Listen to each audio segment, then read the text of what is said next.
When is it that the wicked are cast into the fire? At the moment of their first death or at the moment of their second death? It's second death. And second death always takes place after the millennium, after the 1,000 years of Revelation chapter 20. So if they're cast into the lake of fire, and this is the second death after the millennium, it means that they were not cast into the fire at the moment of their death.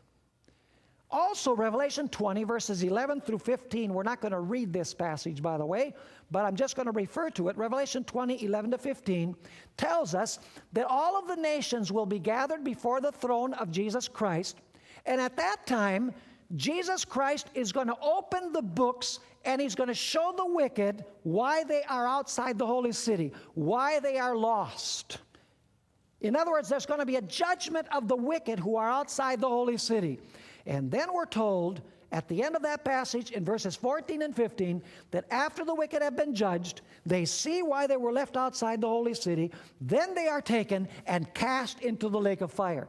Listen, folks, those individuals who say that a person goes to hell when they die, what they're doing is they're saying that they're going to hell without having a fair judgment to show that they deserved to go to the fire. God will not condemn the wicked to the fire until he has given them due process, until he has given them a fair trial. Now let's go to another issue. When is it, according to the Bible, that the righteous will be gathered together? Josephus said, well, the righteous will be gathered at the moment of death by the angels to the bosom of Abraham. But according to the Bible, when do the angels gather the righteous, and to whom do they gather the righteous? Matthew chapter 24, and let's notice verse 31. It says here, speaking about Jesus, and he will send his angels with a great sound of a trumpet. By the way, what event is being described there?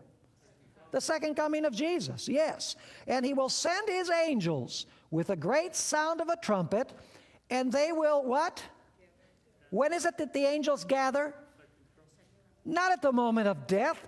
They gather people at the second coming. It says, and he will send his angels with a great sound of a trumpet, and they will gather together his elect from the four winds, from one end of heaven, even unto the other.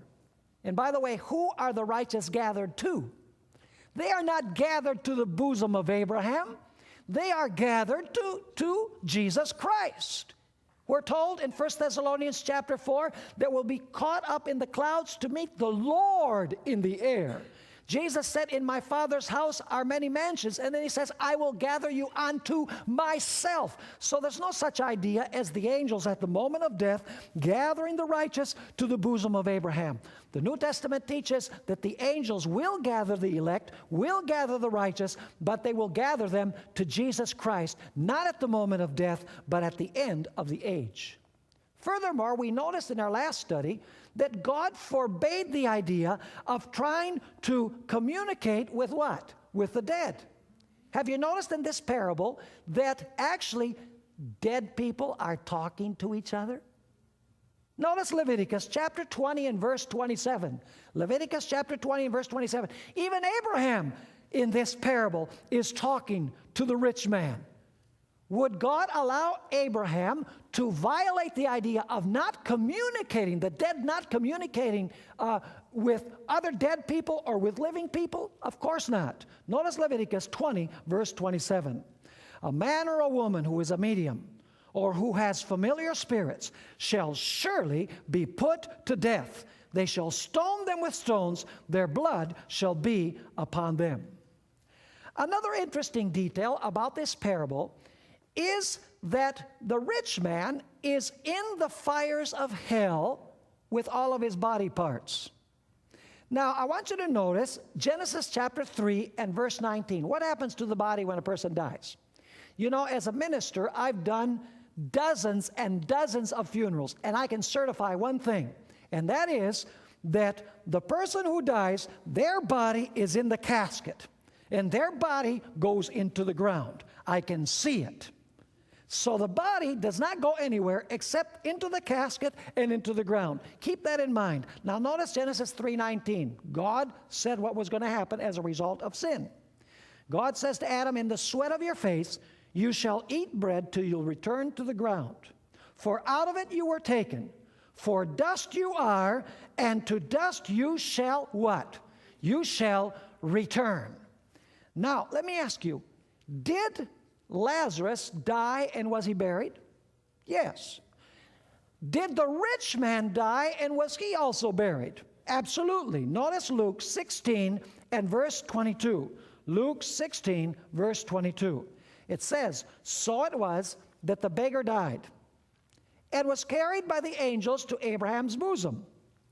The rich man also died and was what? Buried. So the question is, where would the body of the rich man be if he was buried? The body of this man would be in the grave. So the question is, what is he doing with all of his body parts in the burning fire? Are you understanding what I'm saying? Now go with me to Luke chapter 16 and verse 23. Luke 16 and verse 23. It says there, and being in torments in Hades,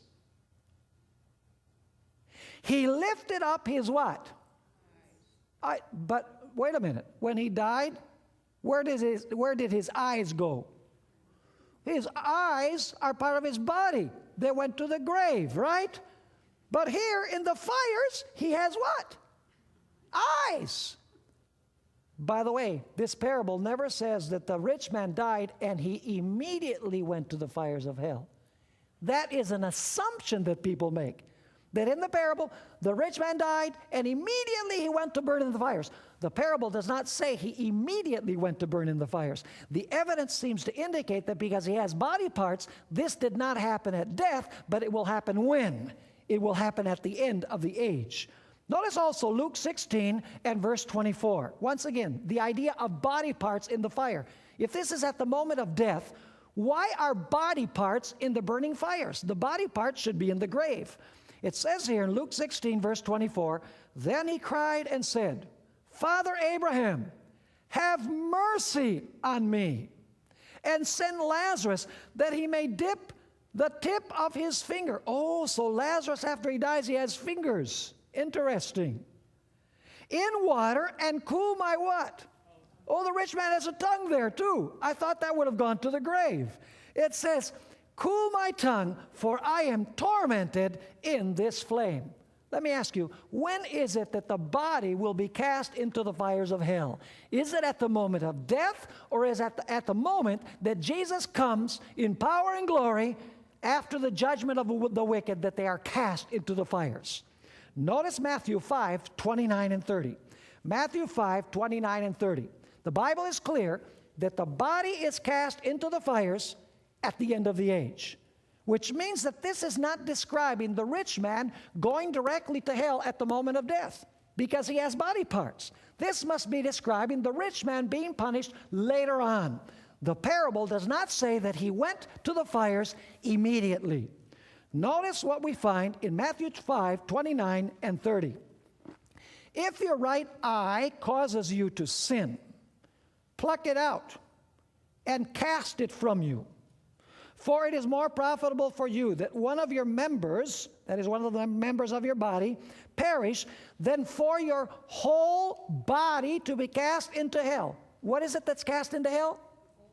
The whole body. Can that happen at death? No, because at death the body goes where? It goes to the grave. Notice verse 30. And if your right hand causes you to sin, cut it off and cast it from you. For it is more profitable for you that one of your members perish than for your, once again, your whole body to be cast into hell. Now this problem of body parts in the burning fire has led an individual called Robert Morey, who, by the way, is a staunch defender of the idea of the immortality of the soul. In fact, he wrote a book called Death and the Afterlife, where he tries to prove to the utmost of his ability that people have immortal souls that go to heaven when they die if they were good, or they go to hell if they were wicked. I want you to notice the admission that he makes regarding this parable. Everyone, says Robert Morey, understood that these parables and dialogues did not literally take place. It was understood that the rabbis used